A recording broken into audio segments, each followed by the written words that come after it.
नमस्कार मेरे प्यारे दोस्तों, कैसे हैं आप सभी। दोस्तों, आज फिर मैं एक नई कहानी लेकर आई हूँ जिसका टाइटल है काली रात और दो मुंह वाली डायन। तो दोस्तों, मेरी ये कहानी सुनने के लिए मेरे चैनल को लाइक करना, शेयर करना और सब्सक्राइब करना ना भूलें। तो कहानी शुरू करते हैं आज की। पिताजी तो कह रहे थे कि कल सुबह चले जाना, पर खमशेर मानने वाला कहाँ था। वह बार बार अपने माता पिता को समझा रहा था कि गांव आए 10 दिन हो गए, कॉलेज का हर्जा हो रहा है, 1 हफ्ते की छुट्टी और मैं 10 दिन गांव में रुक गया। नहीं पिताजी, अब मत रोकिए, जाने दीजिए। आज शाम निकलूंगा तो रात बिरात कॉलेज के हॉस्टल में पहुंच जाऊंगा। कल से कॉलेज ज्वाइन कर लूंगा। और साथ ही वह अपने माता पिता को यह भी समझाए जा रहा था कि घबराने की क्या बात है, मैं अकेले थोड़ी जा रहा हूँ, शमशेर भी तो है मेरे साथ, हम 2 लोग हैं, आसानी से पहुँच जाएंगे। जी हाँ, खमशेर गांव से लगभग 40-45 किलोमीटर दूर एक छोटे अभी पनपते विकसित हो रहे कस्बे में स्थित एक प्राइवेट इंजीनियरिंग कॉलेज में बीटेक कर रहा था, और उसके साथ ही उसके गांव का शमशेर भी। दरअसल शमशेर के चाचा इसी कस्बे में जल निगम में जेई का काम करते थे। उन्होंने ही खमशेर और शमशेर का नाम यहाँ लिखवा दिया था। दरअसल इस कॉलेज के संरक्षक से शमशेर के चाचा की खूब बनती थी। खमशेर और शमशेर को हॉस्टल भी आसानी से मिल गया था, जिसके लिए उन दोनों को बहुत कम पे करना पड़ता था। खमशेर ने अपने फटाफट अपनी माँ से कहा कि थोड़ा अचार वचार रख दो, और क्या था, खमशेर ने अपना पिट्ठू बैग पीठ पर लटकाया, माता पिता को प्रणाम किया, तेजी से शमशेर के घर की ओर दौड़ चला। शमशेर खमशेर का ही इंतजार कर रहा था। फिर क्या था, शमशेर के बड़े भाई ने उन दोनों को मोटरसाइकिल पर बिठाया और चौराहे पर लेकर जाकर छोड़ दिया। चौराहे पर खड़े खड़े वे दोनों अपने हॉस्टल की और जाने वाली सवारी का इंतजार करने लगे। कभी कभी पिछड़े इलाकों में सवारी की बहुत परेशानी हो जाती है, और अगर जाड़े का समय हो तो और भी परेशानी। शाम होते ही सवारियों का आना जाना कम हो जाता है, और रह रहकर इक्की दुक्की प्राइवेट गाड़ियां ही दौड़ते हुए दिख जाती हैं। लगभग 2 घंटे के इंतजार के बाद उन्हें एक 6 सीटर मिला, पर उसने भी कहा कि वह उसे कस्बे के बाहर तक ही जा रहा है।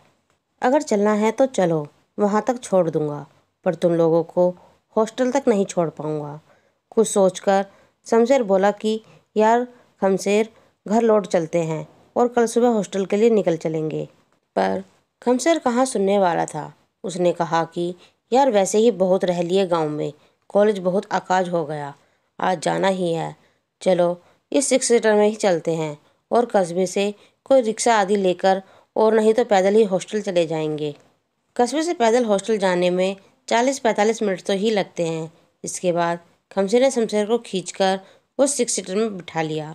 शमशेर कुछ बोल नहीं सका और चुपचाप बैठ गया। कस्बे में पहुंचकर 6 सीटर से उतरने के बाद खमशेर और शमशेर ने वहीं एक कटरैनी दुकान में चाय पी, और उसके बाद रिक्शे आदि का इंतजार न करते हुए अपने हॉस्टल की ओर पैदल बढ़ने लगे। रात के करीब 9 बजने को थे और ठंड के मारे शरीर में कपकपी फैल रही थी। अच्छी बात तो यह थी कि इन दोनों के पास कुछ बहुत अधिक सामान नहीं था, और जो कुछ भी था उसे ये दोनों अपने अपने पिट्ठू बैग में रखकर पीठ पर लटका लिए थे। शमशेर सीटी बजाकर ठंड को काबू में करने की कोशिश कर रहा था, और शमशेर अपने दोनों हाथों को पैंट की जेब में कुचलकर तेजी से रास्ते पर बढ़ा जा रहा था। रात के 9 बजे कोई बहुत समय नहीं होता, और फिर लगभग 10 बजे तक ये दोनों हॉस्टल तक पहुंच ही जाने वाले थे। तो घबराने की तो कोई बात ही नहीं थी। ऐसा नहीं है, दरअसल यह अभी डेवलप हो रहा इलाका था, इसलिए बहुत ही सुनसान था। दूर दूर तक कोई दिखाई नहीं दे रहा था, और रात की साएं साएं भी अपनी ठिठुरन भरी आवाज़ से उस रात की ओर भयानक बना रही थी। हॉस्टल तक जाने के लिए जो कच्चा रास्ता था वह उतना बेकार भी नहीं था, ठीक ठाक था, पर इस कच्चे रास्ते से लगभग 1-2 बीघे पर घने घने बाग बगीचे थे। खैर, दोनों दोस्त सीटी बजाते गाना गाते तेजी से बढ़े जा रहे थे। हाँ, काफ़ी दूर कोई टिमटिमाटी लाइट इनकी राह को आसान बना जाती थी। लगभग 20-25 मिनट चलने के बाद खमशेर अचानक रुक गया। खमशेर को रुकता देख शमशेर बोला, अबे रुक क्यों गया, चल जल्दी चल, ठंड भी लग रही है और थोड़ा डर भी। खमशेर धीरे से उसके पास पहुंचा और आगे रास्ते की ओर इशारा किया। दरअसल कुछ ही दूरी पर उन्हें एक व्यक्ति नजर आ रहा था, पर उस अंधेरी ठंडी रात में थोड़ा स्पष्ट दिखाई नहीं दे रहा था। पहले तो खमशेर को लगा कि कहीं कोई चोर और न हो, नहीं तो हमारे पास जो कुछ है लूट लेगा। फिर वह पछताने लगा कि काश कल सुबह ही आए होते, पर अब करे तो क्या करें। वह व्यक्ति भी वहाँ रास्ते से हिलता डुलता नहीं दिख रहा था और ऐसा लग रहा था कि वहाँ खड़ा होकर किसी का इंतजार ही कर रहा हो। खैर, खमशेर ने हिम्मत जुटाई और शमशेर की बाँह पकड़कर आगे बढ़ने को कहा। फिर क्या था, दोनों दोस्त आगे बढ़ने लगे।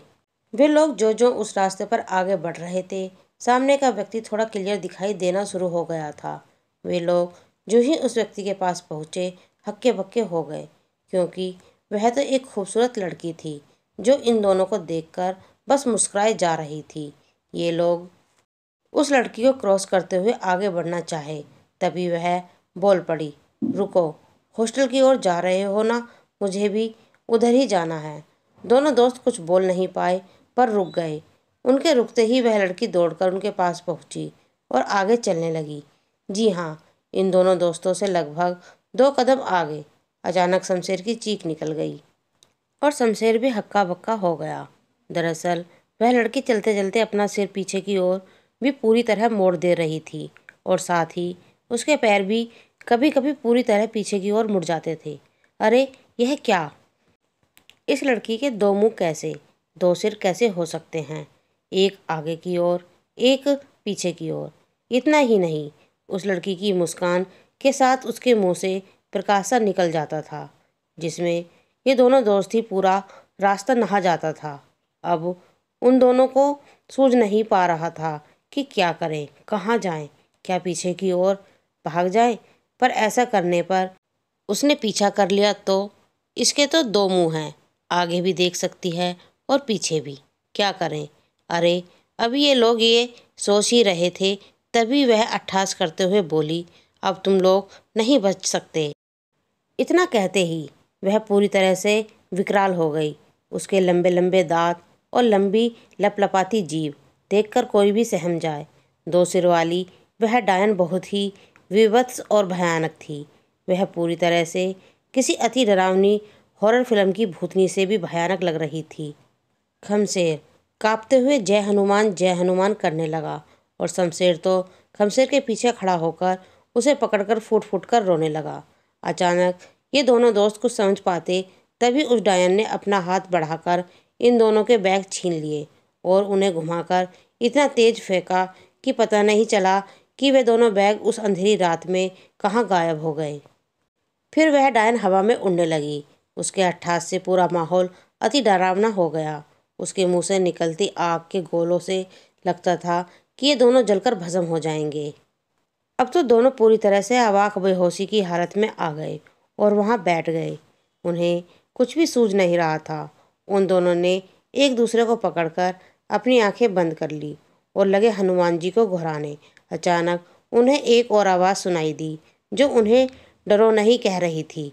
उन दोनों ने जब आंखें खोली तो क्या देखते हैं कि एक और खूबसूरत लड़की खड़ी है जो इन्हें हाथों के इशारे से शांत होने और उठने का इशारा कर रही है। अब ये दोनों कुछ समझ पाते तब तक वह पहली वाली डायन वहाँ अट्ठास करते हुए बोली, आज तो तूने बचा लिया इन दोनों को, पर कब तक लोगों को बचाती रहोगी? मैं तुमसे बहुत जल्दी निपटूंगी, तुम्हारा नामो निशा मिटा दूंगी। अभी वह चुड़ैल कुछ और बोले, इसके पहले ही वह दूसरी लड़की कुछ बुदबुदाई और एक तेज फूंक उस डायन की ओर मारी। अरे यह क्या! बचाओ बचाओ की आवाज़ करते हुए वह चुड़ैल पूरी तरह से पता नहीं कहाँ गायब हो गई। अब इन दोनों दोस्तों को थोड़ी राहत मिली। उस लड़की ने फिर कहा, डरो नहीं, मैं माँ काली की भक्त हूँ, यहीं पास के कस्बे में रहती हूँ। चलो तुम लोगों को तुम्हारे हॉस्टल छोड़कर आती हूँ। इसके बाद दोनों दोस्त तेजी से हॉस्टल की ओर बढ़ निकले और उनके पीछे पीछे कुछ दूरी पर वह लड़की भी उनके पीछे पीछे चलने लगी। हॉस्टल के पास पहुंचने पर उस लड़की ने कहा कि अब तुम लोग जाओ, मैं वापस अपने घर जा रही हूँ। दोनों दोस्त उसका आभार मानते हुए अपने हॉस्टल के गेट पर पहुंच गए। हॉस्टल के गेट पर दो वॉचमैन आग जलाए बैठे हुए थे। इन दोनों को देखते हुए एक वॉचमैन ने गेट खोला और पूछा, इतनी रात को तुम लोग कहाँ से आ रहे हो? फिर इन दोनों दोस्तों ने वही वॉचमैन द्वारा दी हुई बोतल से दो दो घूंट पानी पिए और आग सेकते हुए पूरी घटना बता दी। उनकी पूरी बात सुनते ही एक वॉचमैन बोल पड़ा, अच्छा हुआ कि गुड़िया आ गई, नहीं तो तुम लोगों का क्या हाल होता, तुम लोग समझ नहीं पाते। बहुत भली है वो, बहुत भली। फिर उसने बताया कि गुड़िया उसके ही गांव की एक लड़की थी जो माँ काली की बहुत बड़ी भक्त थी। वह पढ़ने में बहुत ही तेज थी, पर विधि का विधान वह मोटरसाइकिल चलाना सीख रही थी और उसी रास्ते पर उसकी मोटरसाइकिल एक ट्रैक्टर से टकरा गई थी। उसे तुरंत अस्पताल पहुंचाया गया, पर डॉक्टर उसे बचा नहीं सके। पर आज भी वह मरकर भी जिंदा है और लोगों की मदद किया करती है। अपनी अच्छाई के बल पर वह दुष्ट आत्माओं को अपने अधीन कर लेती है। उसने आज तुम लोगों को भी बचा लिया। उसने मुझे भी एक बार पानी में डूबने से बचाया था। मेरी तो जान ही जाने वाली थी। कुछ बुरी आत्मा मुझे एक बार बरसाती पानी में डुबाने की कोशिश कर रही थी, पर सही समय पर गुड़िया आ गई और मेरी जान बच गई। इसके बाद उस वॉचमैन ने उस दो मुही दो सिर वाली डायन के बारे में बताया। दरअसल एक दुर्घटना में वह इसी रास्ते पर मर गई थी और उसका सिर दो भागों में फटकर बट गया था। तब वह कभी कभी रात में इस रास्ते पर घूमते हुए दिख जाती है और कुछ लोगों को बहुत परेशान भी कर देती है। जय जय। दोस्तों, मेरी ये कहानी यहीं समाप्त होती है। आपको ये कहानी कैसी लगी कमेंट में लिखकर ज़रूर बताएं। धन्यवाद।